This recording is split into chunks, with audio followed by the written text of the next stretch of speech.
Hi guys, welcome to eternal study point. दोस्तों, आज मैं BPSC prelims previous year paper solution series का दूसरा वीडियो लेकर उपस्थित हुआ हूं। आज हम देखेंगे 66 बीपीएससी प्री पेपर सॉल्यूशन जो 27 दिसंबर 2020 को आयोजित किया गया था। इसका यह दूसरा श्रृंखला है। आज के वीडियो में 66 बीपीएससी के इतिहास के 10 प्रश्नों का विस्तृत हल करवाएंगे। इतिहास के क्वेश्चन को हल करवाएंगे आज। उम्मीद करते हैं कि आप सभी को ये श्रृंखला बेहद पसंद आएगी। तो चलिए आज के दूसरे श्रृंखला के इस वीडियो को प्रारंभ करते हैं और आते हैं अपने पहले प्रश्न की ओर।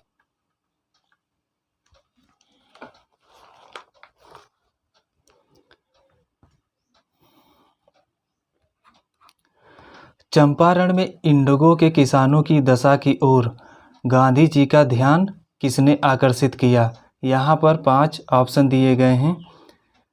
राजेंद्र प्रसाद, अनुग्रह नारायण सिन्हा, आचार्य कृपलानी, राजकुमार शुक्ल, उपयुक्त में से कोई नहीं या उपयुक्त में से एक से अधिक। चंपारण सत्याग्रह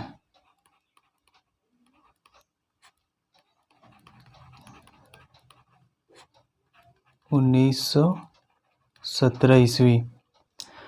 गांधी जी ने सत्याग्रह का पहला बड़ा प्रयोग 1917 में बिहार के चंपारण जिले में किया था। ये चंपारण जो है बिहार में उस समय एक जिला हुआ करता था। चंपारण की घटना 20वीं सदी के प्रारंभ में हुई थी। यहाँ नील के खेतों में काम करने वाले किसानों पर यूरोपीय मालिक बहुत अत्यधिक अत्याचार करते थे। किसानों को अपनी ज़मीन के कम से कम 3/20 भाग पर नील की खेती करना पड़ता था। कितने भाग पर? तो 3/20 भाग पर, तथा उन मालिकों द्वारा तय दामों पर उन्हें बेचना पड़ता था। इसे ही 3 कठिया पद्धति भी कहते हैं। 3 कठिया पद्धति भी कहते हैं। 19वीं शताब्दी के अंत तक जर्मनी के रासायनिक रंगों ने नील बाजार को लगभग समाप्त कर दिया। चंपारण के यूरोपीय नीलहेक अपने कारखाने बंद करने के लिए बाध्य हुए। इस कारण किसान भी नील की खेती से मुक्ति चाहते थे।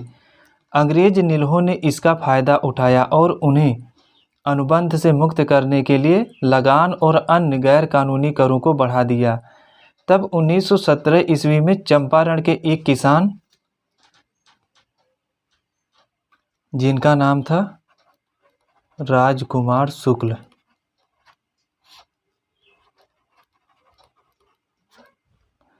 इन्होंने गांधी जी से लखनऊ में भेंट की। कहाँ पर भेंट की?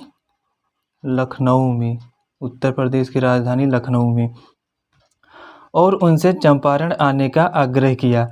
गांधी जी के चंपारण पहुंचने पर वहां के कमिश्नर ने तुरंत चले जाने को कहा, परंतु गांधी जी नहीं माने।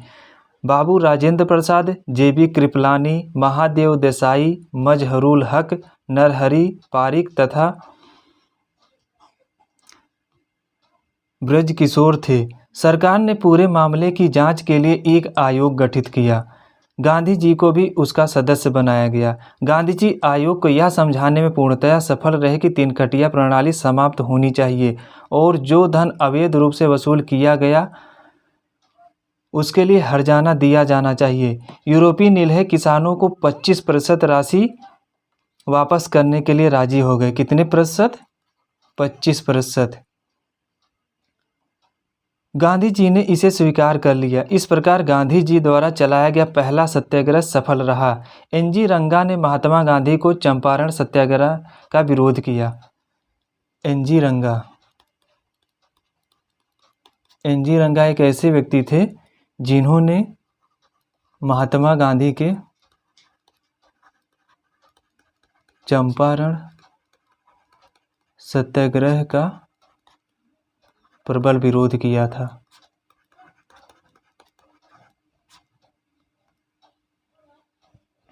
जबकि रविंद्रनाथ टैगोर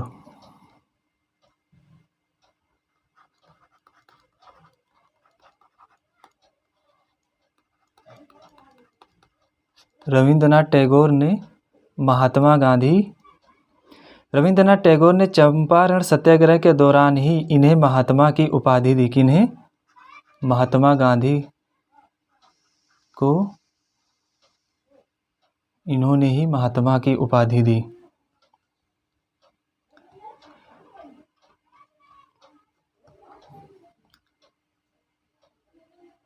ऑप्शन डी इस क्वेश्चन का राइट आंसर है, राजकुमार शुक्ल। आते हैं अपने नेक्स्ट क्वेश्चन की ओर। प्राचीन महाजनपद मगध की प्रथम राजधानी कौन सी थी?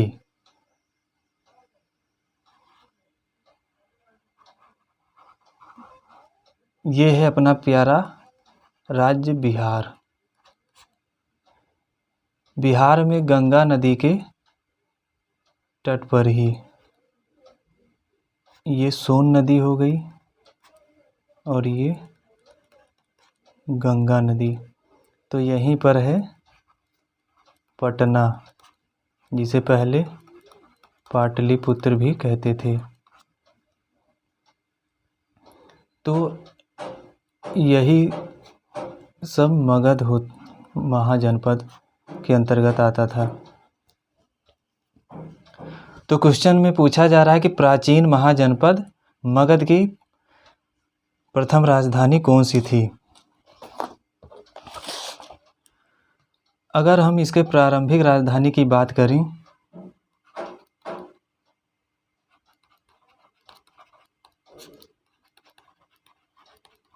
तो प्रारंभिक राजधानी मगध की थी राजगीर या गिरिब्रज। इसको उस समय राजगृह भी बोलते थे।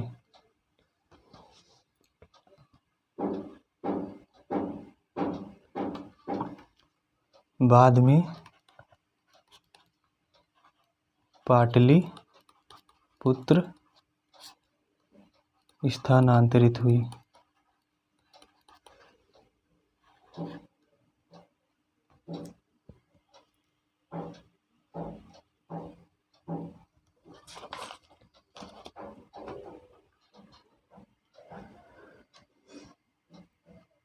अजातशत्रु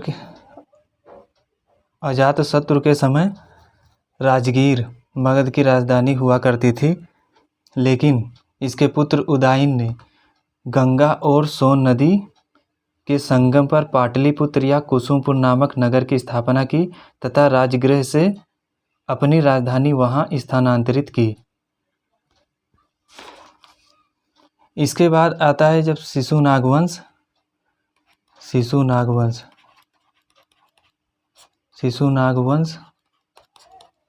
तो शिशुनाग ने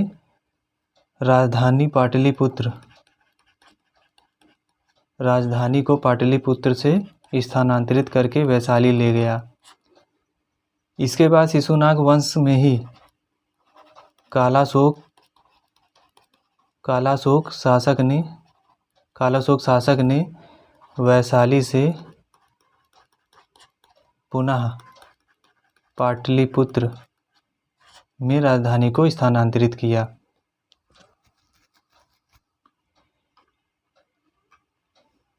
इस प्रकार से इस क्वेश्चन का राइट आंसर है ऑप्शन ई, क्योंकि इसमें प्रथम राजधानी राजगृह थी, जबकि बाद में जो पाटलिपुत्र स्थानांतरित हुई।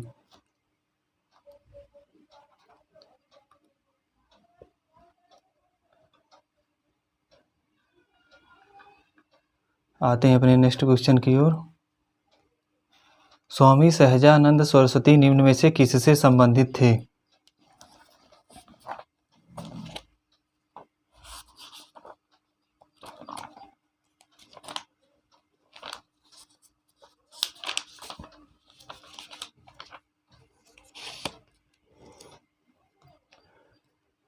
सन 1927 में बिहार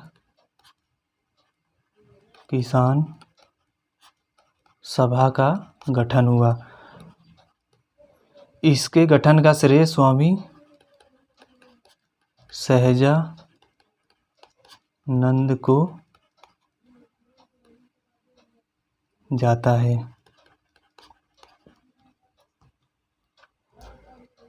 1928 में आंध्र प्रांतीय किसान सभा का गठन एन.जी. रंगा ने किया। किसने किया? एन.जी. रंगा ने। अप्रैल 1935 ईस्वी में संयुक्त प्रांत में किसान संघ की स्थापना हुई। कब हुई? अप्रैल 1935 में संयुक्त प्रांत में किसान संघ की स्थापना हुई। इसी वर्ष प्रोफेसर एन.जी. रंगा एवं अन्य किसान नेताओं ने सभी प्रांतीय किसान सभाओं को मिलकर एक अखिल भारतीय किसान संगठन बनाने की तैयारी के लिए मद्रास में एक सम्मेलन आयोजित किया और यही संगठन बनाने का निर्णय लिया। कहाँ पर दोस्तों? मद्रास में। फिर 1936 में अखिल भारतीय किसान संगठन बना। अखिल भारतीय किसान संगठन बना। अखिल भारतीय किसान सभा इसका नाम बाद में दिया गया। पहला अखिल भारतीय किसान सम्मेलन 11 अप्रैल 1936 ईस्वी में लखनऊ में हुआ। इसका पहला सम्मेलन 11 अप्रैल 1936 को कहाँ हुआ? लखनऊ में। स्वामी सहजानंद सरस्वती इसके पहले अध्यक्ष बने। स्वामी सहजानंद सरस्वती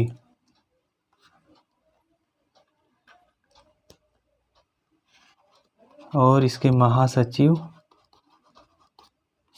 बने हैं प्रोफेसर एन.जी. रंगा। इस प्रकार से इस प्रश्न का सही जवाब है ऑप्शन सी, बिहार में किसान आंदोलन से संबंधित थे स्वामी सहजानंद सरस्वती।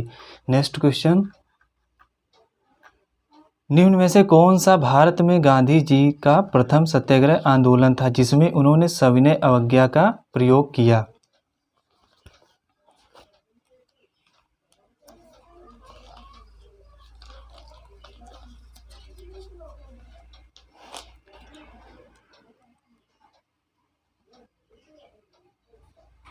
सविनय अवज्ञा आंदोलन, जिसे सत्याग्रह का नाम दिया गया। गांधी जी ने 1906 में पहली बार सत्याग्रह का प्रयोग दक्षिण अफ्रीका में किया था। कहाँ किया था दोस्तों? दक्षिण अफ्रीका में। इसके मुख्य तत्व थे सत्य और अहिंसा। सत्याग्रह के प्रमुख तत्व थे सत्य एंड अहिंसा। समझ में आ रहा है दोस्तों? अगर समझ में आ रहा है तो लाइक, शेयर एंड कमेंट जरूर कीजिए।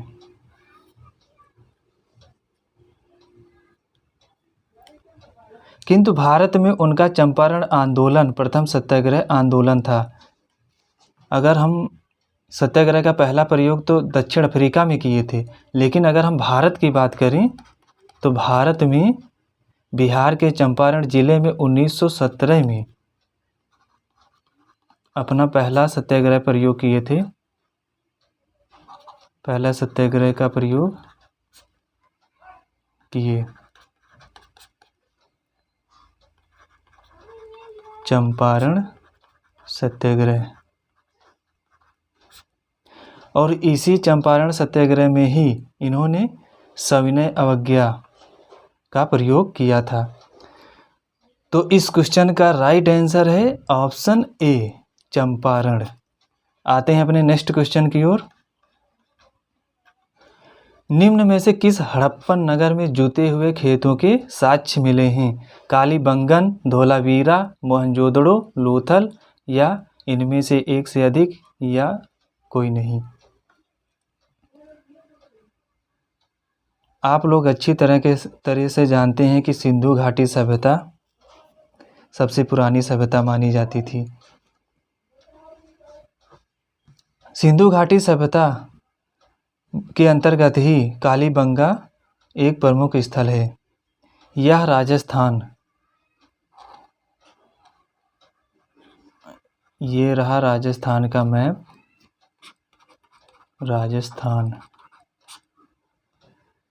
राजस्थान के गंगानगर जिले में घग्गर नदी के बाएं तट पर,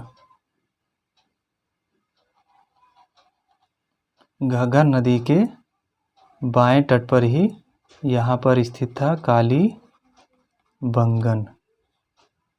समझ में आ रहा है दोस्तों? अब मैप से आप लोगों के दिमाग में एकदम बैठ जाएगा। तो घग्गर नदी के तट पर स्थित था कालीबंगन। कालीबंगा का शाब्दिक अर्थ होता है काले रंग की चूड़ियाँ। क्या होता है? काले रंग की चूड़ियाँ, कालीबंगन का अर्थ है। इसकी खोज 1951 में, कालीबंगा की खोज 1951 में अमला नंद घोष एवं इसकी खुदाई बीबी लाल और बीके थापर ने किया था। कालीबंगन से क्या क्या मिले हैं? कौन कौन से साक्ष्य मिले हैं? तो जुते हुए खेतों के साक्ष्य मिले हैं, भवनों के निर्माण में कच्ची ईंटों का प्रयोग किया गया था, और आयताकार 7 वेदिकाएं मिली हैं। वेदिकाएं मतलब पूजा पाठ के लिए जो वेदिकाएं बनी रहती थी, जिसमें लोग आम की लकड़ियां जला के हवन किया करते थे।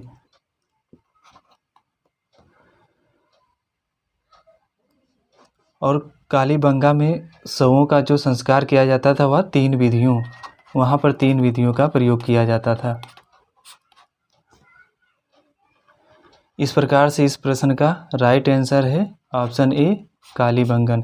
दोस्तों थोड़ा वीडियो लंबा हो सकता है क्योंकि हम काफ़ी विस्तार से बता रहे हैं, इसके लिए मुझे माफ़ करना। आते हैं अपने नेक्स्ट क्वेश्चन की ओर। त्रिरत्न या 3 रत्न जैसे सटीक ज्ञान, सच्ची आस्था, सटीक क्रिया निम्न में से किससे संबंधित है? बौद्ध धर्म, हिंदू धर्म, जैन धर्म, ईसाई धर्म।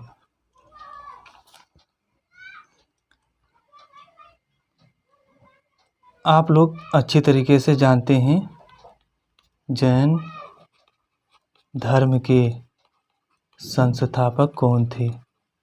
कौन थे दोस्तों, बताइए कमेंट में। जैन धर्म के संस्थापक थे महावीर स्वामी, और ये 24वें तीर्थंकर थे। 23वें कौन थे? तो पार्श्वनाथ थे। यदि हम जैन धर्म की शिक्षा की बात करें, जैन धर्म की शिक्षाएं, तो इसी के अंतर्गत आता है जैन धर्म के त्रिरत्न।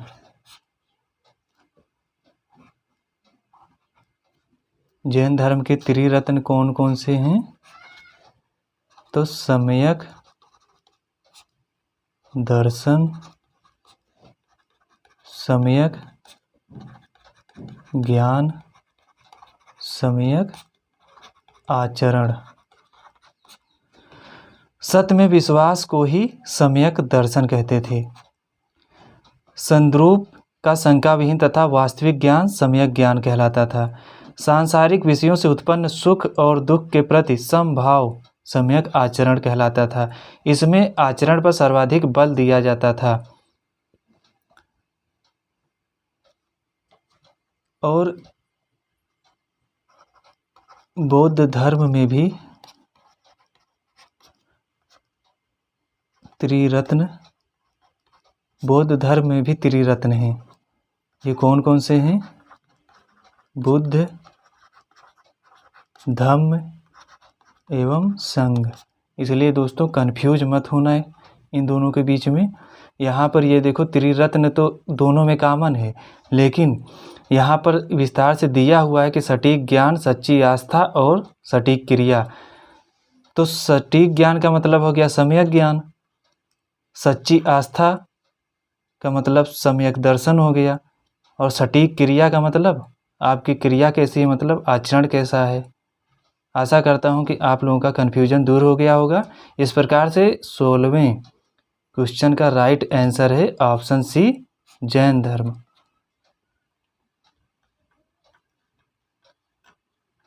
आते हैं अपने नेक्स्ट क्वेश्चन की ओर।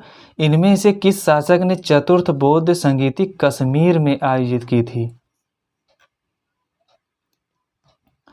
तो हम चारों बौद्ध संगीति का क्रम से थोड़ा जान लेते हैं।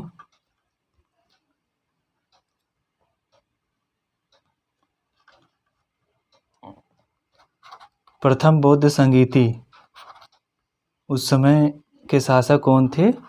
तो वो थे अजात शत्रु, ये हर्यक वंश के थे। और इसके अध्यक्ष थे महाकश्यप।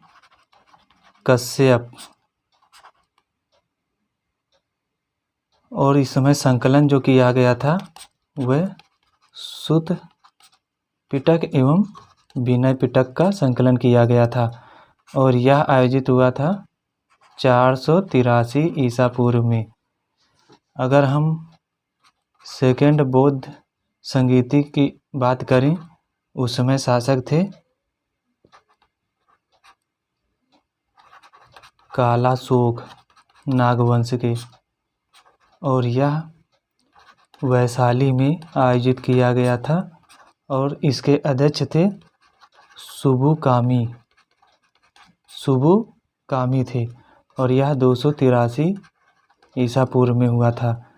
और यह जो हुआ था राजगृह की सप्तपर्णी गुफा में। अब हम तीसरे बौद्ध संगीति की बात करें तो उस समय शासक थे अशोक, और स्थान था पाटलिपुत्र, और समय था 247 BC।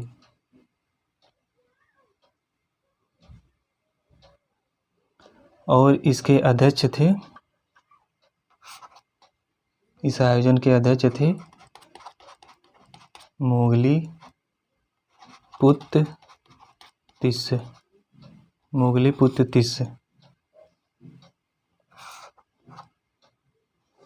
इस समय जो संकलन हुआ था अधिधम्म पिटक का संकलन किया गया था। अब हम आते हैं चतुर्थ बौद्ध संगीति पर। तो यहाँ इस समय के शासक थे कनिष्क। यह आयोजित हुआ था कश्मीर के कुंडल वन में। इस समय अध्यक्ष कौन थे? अध्यक्ष थे वसुमित्र, और उपाध्यक्ष थे अश्वघोष थे, और यह आयोजित हुआ था 102 ईस्वी में। और इसमें क्या हुआ था कि बौद्ध धर्म 2 भागों में टूट गया था, एक हीनयान और एक महायान। ओके दोस्तों, तो आप लोगों को समझ में आ रहा होगा इस प्रकार से इस प्रश्न का सही जवाब है ऑप्शन सी, कनिष्क। आते हैं अपने नेक्स्ट क्वेश्चन की ओर। निम्न में से किस भारतीय दर्शन ने परमाणु सिद्धांत का प्रतिपादन किया? परमाणु सिद्धांत के जो जनक हैं आधुनिक युग में जॉन डाल्टन को माना जाता है, लेकिन उनसे भी लगभग 913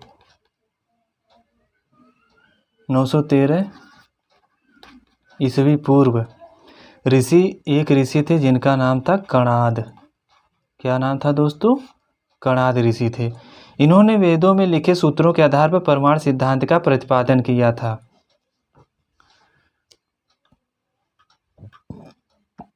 अब हम बात करते हैं भारतीय षड दर्शन की। तो यहाँ है दर्शन और यहाँ है उनके प्रवर्तक।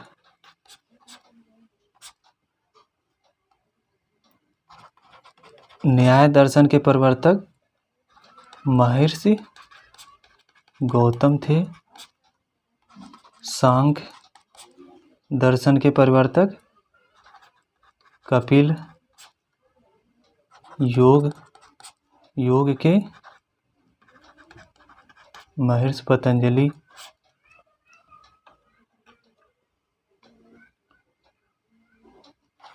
वैशेषिक दर्शन के ऋषि कणाद या उलूक। पूर्व मीमांसा के ऋषि जैमिनी और उत्तर मीमांसा के प्रवर्तक बद्र नारायण।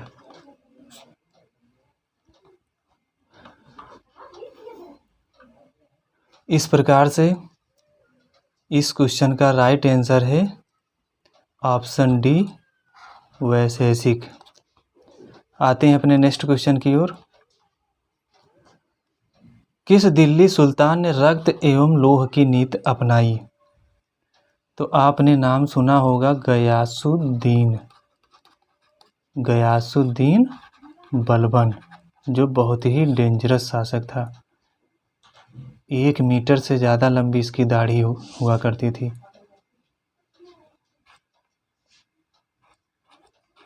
बारह सौ 66 से 1286 ईस्वी।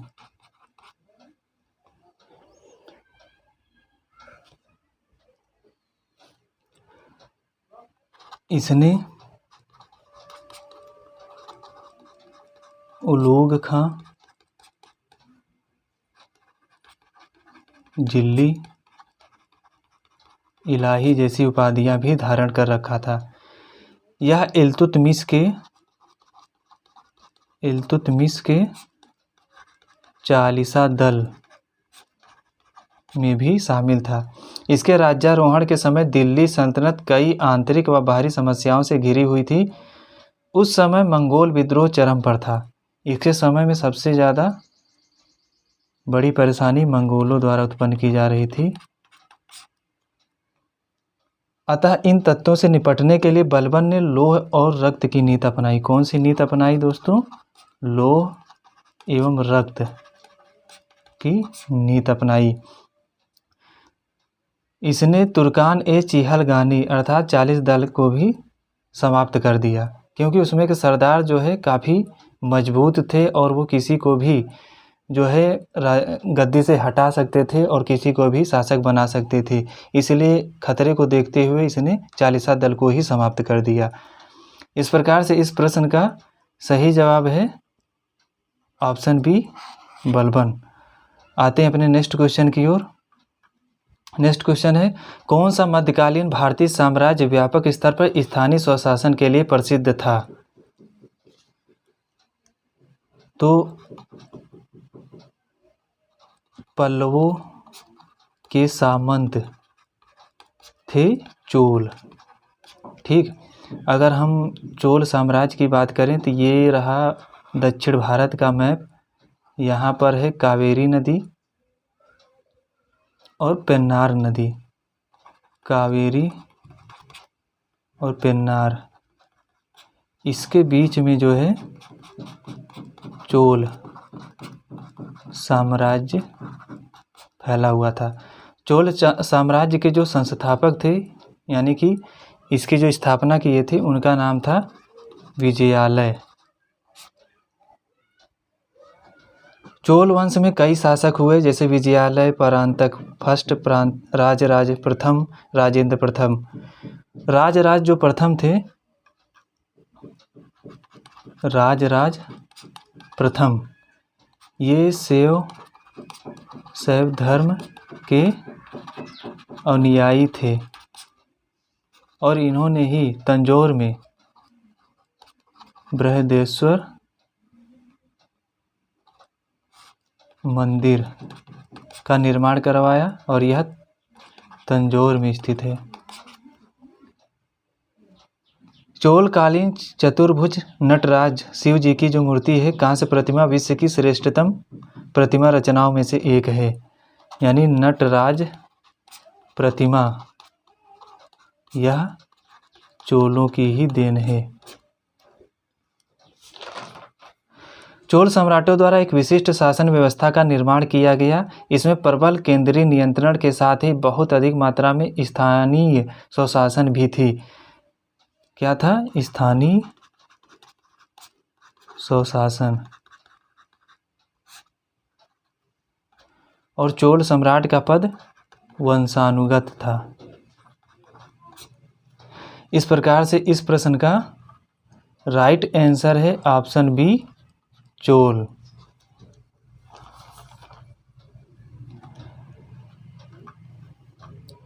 इस तरह से आज के वीडियो के इतिहास के 10 प्रश्नों की उत्तर श्रृंखला समाप्त होती है। दोस्तों, मिलते हैं नेक्स्ट वीडियो में। दोस्तों, अपना ख्याल रखना। जय हिंद, जय भारत।